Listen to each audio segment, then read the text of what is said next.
minute, alright? So, Darrell Brooks, okay?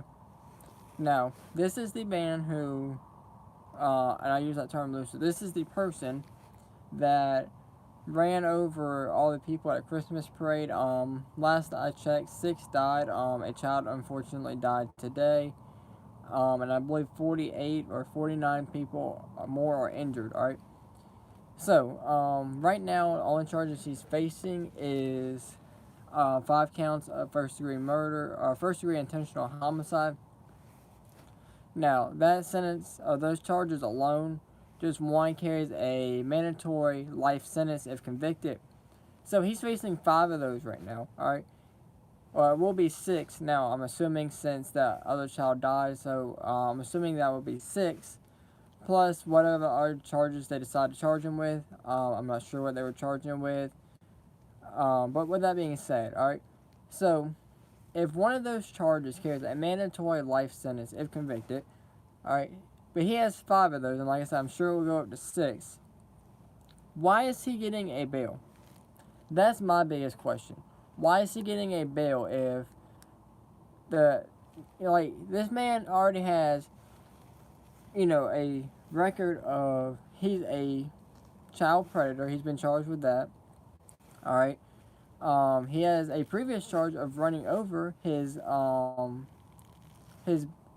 the mother to his child. He ran her over. He was out on bail for that. He was out, and previously already convicted of being a child predator. All right, along with other charges. All right, and it was believed that this was not just some thing like he was running from another scene, like everybody's trying to make it out to be. All right. He's been linked to Black Lives Matter movements, Black Lives Matter organizations, Black Lives Matter militia groups, and a lot of Black Lives militia groups have come out and said this might be the start to a revolution, start to a civil war. All right, so everybody's trying to compare this to Kyle Rittenhouse. I wish people would give it up. All right, this has nothing to do with Kyle Rittenhouse. This has nothing to do, like, you can't compare the two. All right. There's video of Kyle Rittenhouse defending himself on video. Doesn't get much clearer than that, alright? Number 2, there's video of this person plowing through a group of people watching a Christmas parade. There's nothing, you can't compare the two, alright? So I wish people would literally just give that up. Why would you even try to compare the two, alright? This man literally just ran through innocent people, alright? We're talking 53 people total were injured or killed by this. Alright? Not to mention, I believe 3 of them were children. Alright? 3 children died from this. Alright? Just because whatever his reasoning is, alright? Even if he was running from a different scene, that still doesn't give you the right to plow through all these people. And if we're trying to start a race war, why would you do that? What's the point? What are you accomplishing? Alright? Now, don't get me wrong, alright? There are people out there that want that. Whites and blacks. Alright, it's not just one-sided. Dylan Roof is a perfect example. They're white, he wanted a race war. He openly admitted that. There are people online now talking about Black Lives and militia groups saying that this person is causing race war and that's what they want, alright? So there are people out there in America that want that on both sides, white and black. But for people to try and compare cases, it's not right, alright? And then, everybody's talking about, Ahmaud Arbery. Okay, forget about Ahmaud Arbery for a minute. This has nothing to do with Ahmaud Arbery. This has nothing to do with Kyle Rittenhouse. This is about a man killing innocent people, children at that, running over other people, and then just going away like nothing happened.